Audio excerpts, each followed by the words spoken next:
Degloirespace signing in.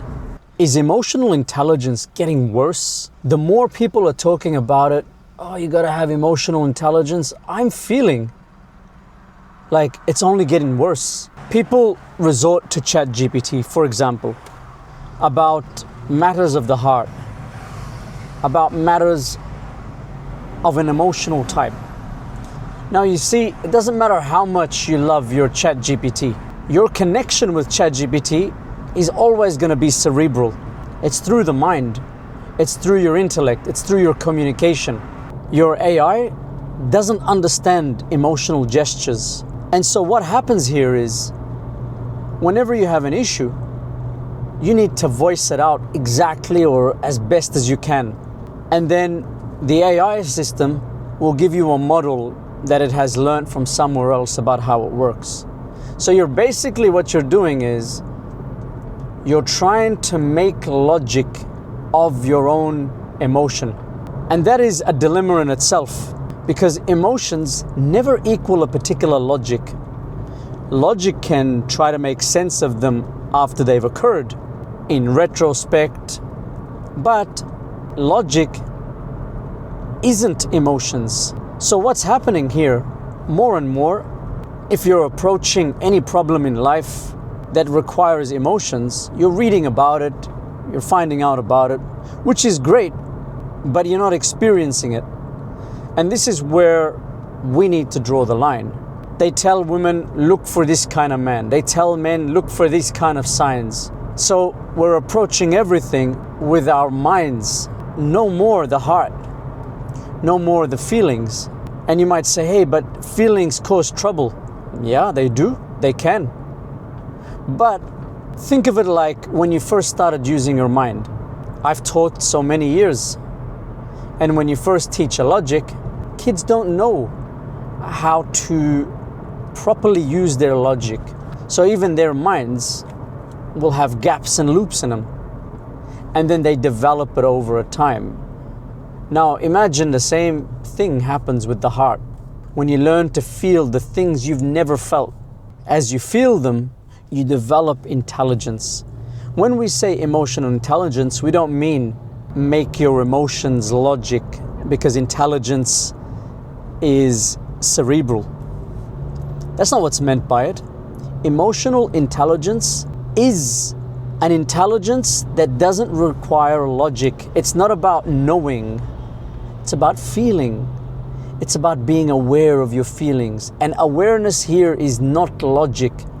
Sometimes when we talk about awareness, people assume to be aware means to be logical. Oh, this means that. This equates to this.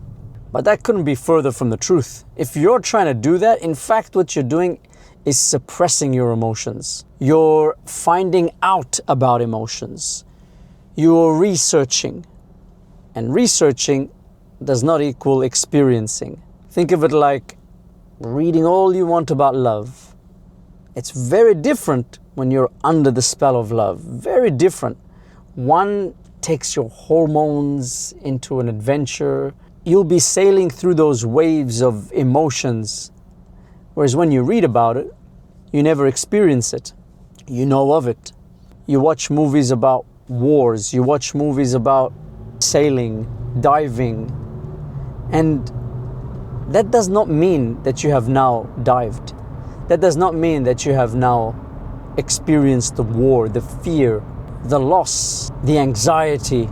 So that does mean we need to be careful of the limitations of AI. AI is here to stay, and I hope it does, but it's not going to take over human beings. From a manufacturing point of view, maybe it'll do a lot of things better, but if you're going to live through it, you're not going to form real friends, you're not going to form real partners, go through the headaches, go through the heartbreaks. How are you ever going to develop?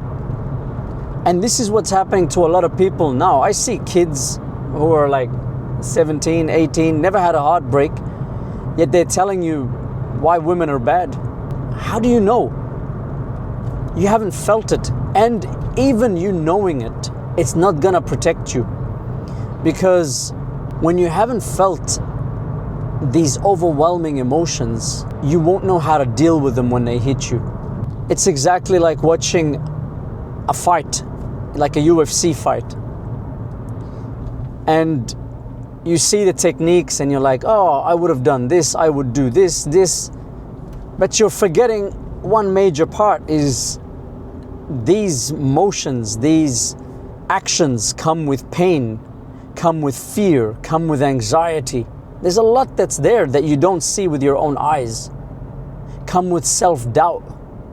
These are all not transmitted through the screen, because being there is going to be different to just watching, to just finding out. And so I want you to know that nothing can replace you living. You need to treat your life as the movie. Not that you're watching, you're there, you're the character, you're there. You need to go through it. If you're gonna skip the pain parts because they hurt, you're not gonna get a full experience. And you know what? Eventually those hurt will come.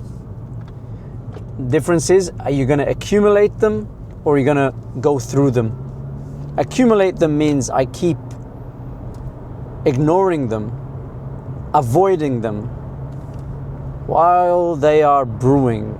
Every human being is bound to taste that fear, that loss. And that's where your emotional intelligence comes in. Not through avoiding, not through finding out about emotions. It's by you identifying the emotions as they arise in you and then dealing with them. And the way to deal with them, yes, you can use some of your intellect to it, but it's more about seeing how they push you to react in certain ways. Sometimes you'll find out about how emotions work.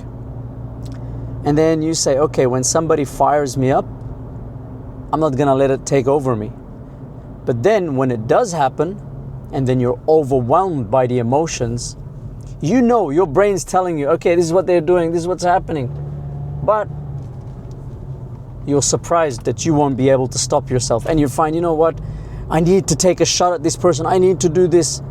That's fine, because in the start, that's you training. That's you learning your reflexes and not giving in to them. No amount of coaching should take over your experience. They should go hand in hand. Hand in hand is good. Hand in hand means you go through something and then you go back to a person you trust. A coach is somebody you trust, and then you share the experience with them. As you're sharing the experience with them, it starts to come clear to you what you're thinking. Now that is no longer just relying on my logic. That's me allowing myself to go through the experience. And in going through the experience, I learn to deal with the other parts of me. Dealing with them can look very different from person to person. You might deal with them by exercising, you might deal with them by meditating, you might deal with them by playing a musical instrument, by writing some lyrics.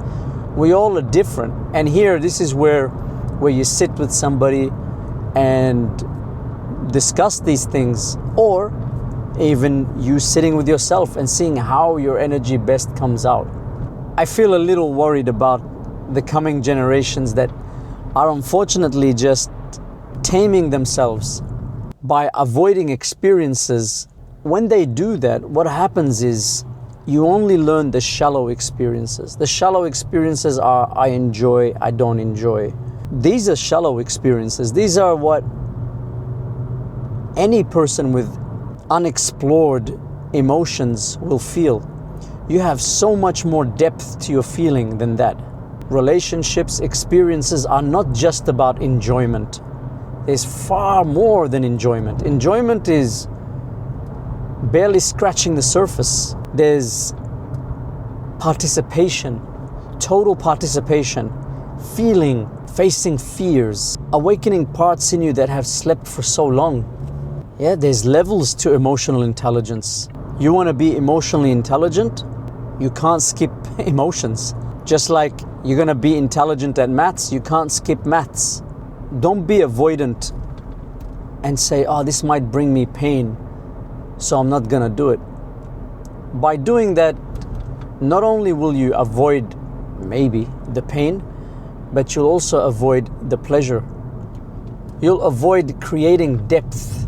Degloirespace signing out.